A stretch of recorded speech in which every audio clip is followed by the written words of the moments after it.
The question we're addressing in this video is how to deal with exam stress. In fact, any exam-related pressure. How can the stress be avoided when it comes to studying? We live in a very outcome or solution-driven world. We live by the Newtonian standard for that every action, there must be an equal and opposite reaction. We all know that from school, right? I hope I'm not adding to more stress. There's a consequence, though, that to all that we do and don't do. We are so goal-orientated that we do our utmost to reach it at any expense. We sacrifice who we are and principles, ethics, morals on our path to apparent success. Our ego, loves being appreciated and admired. We want people to approve and acknowledge us. So when we don't get this outcome, we feel we're being ignored. Worse still, we don't belong and don't fit in. We are the outsiders. We feel rejected. Therefore, we are under pressure all the time. It feels to fit in, to study, to be in the right and just pass, and not just pass, get the highest marks possible. We end up studying for the wrong reasons. We want the approval. We do what we feel others want us to do. This obviously causes the stress. In fact, what happens is we study and perform far less as a result than at the ability we are actually capable of. We live in a society that is completely outcome and results driven. We are wired from a young age to keep up, compete, and be better than the rest. We then end up cajoling, fighting, manipulating in order to get a particular outcome. We all join in this rat race of chasing, setting us some goals, or working hard to achieve some outcome or the other. This has seen, in fact, an increase in stress and its consequences.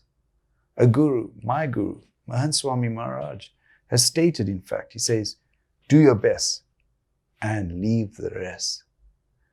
To reiterate what he means, Abdul Kalam in his book Transcendence quotes Pramukh Swami Maharaj, who says that one must renounce not the performance of the deed, but rather renounce the desire for the fruits of those actions.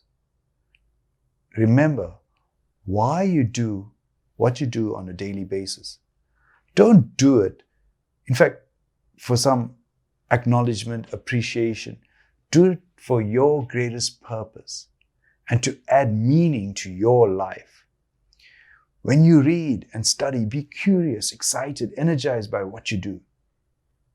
Figure it out for yourself.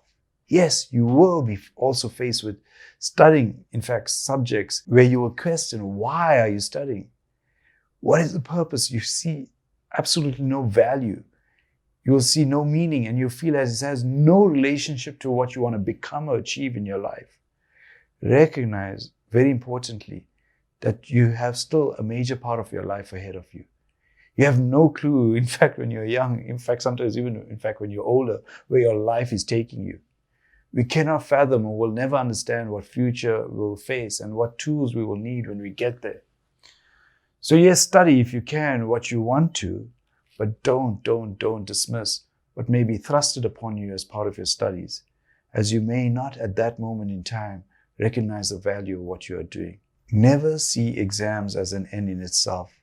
Always see exams, tests, whatever it is, as a means to an end.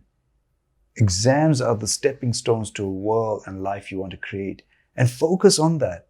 Use the exams as the stepping stones to get you to where you want to be.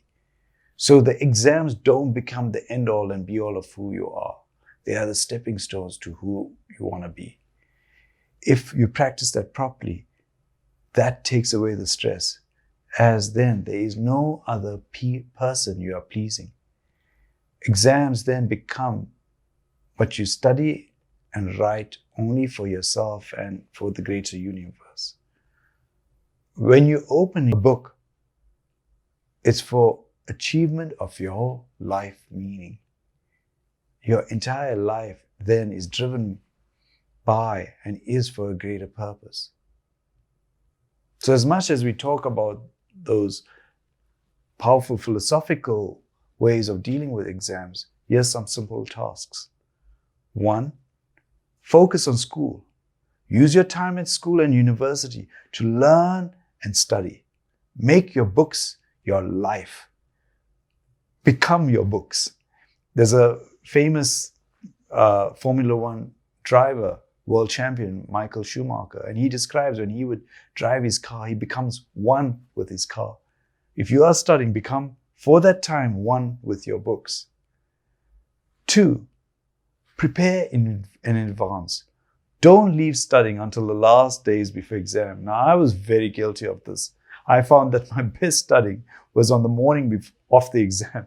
Don't leave it like that. If you can, mentally, try and make it as if your exams are a few days ahead. So you must be prepared, preferably a month ahead. And I know in the month before the exams, then make it a week ahead, and eventually a day ahead. And eventually, hopefully, you'll be prepared at least at the moment of the exam at minimum.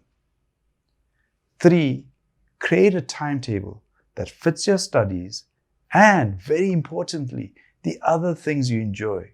Give time for everything and everyone if you can, but very important, prioritize your exams.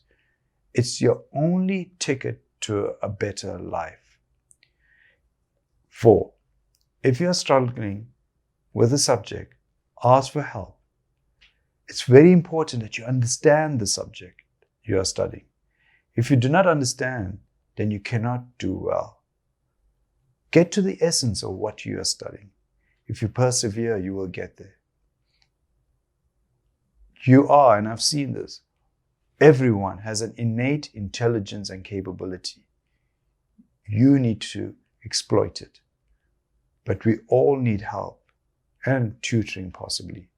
Don't feel ashamed. That's also very important, to ask for help. A good teacher is one that appreciates a student asking for help. Very importantly as well, don't self-reject or self-cancel. Ask for that help and make a damn good effort to study properly. Try, very important, do not get caught up in other things. Keep your eye on the prize of education. Remember, at this age, you are still building yourself, so build with strength. Education is still very much the fastest ticket to your dreams. I know you've read and watched about young and old entrepreneurs who dropped out of school or college, but they are the exception rather than the rule. Most people have made do because of school and university. Recognize that even the straight-A student goes through stress during exams. This is healthy stress and part of how the human body learns to behave in high-stake events. Yes, if the stress does become debilitating and more than normal general stress, then ask for professional help. Recognize you can overcome exam stress. Use it as a way to push you forward rather than to hold you back. Do not face exams with fear. Rather, face it with the excitement that you can express who you truly are. So yes, take care. Until next time, we'll chat again.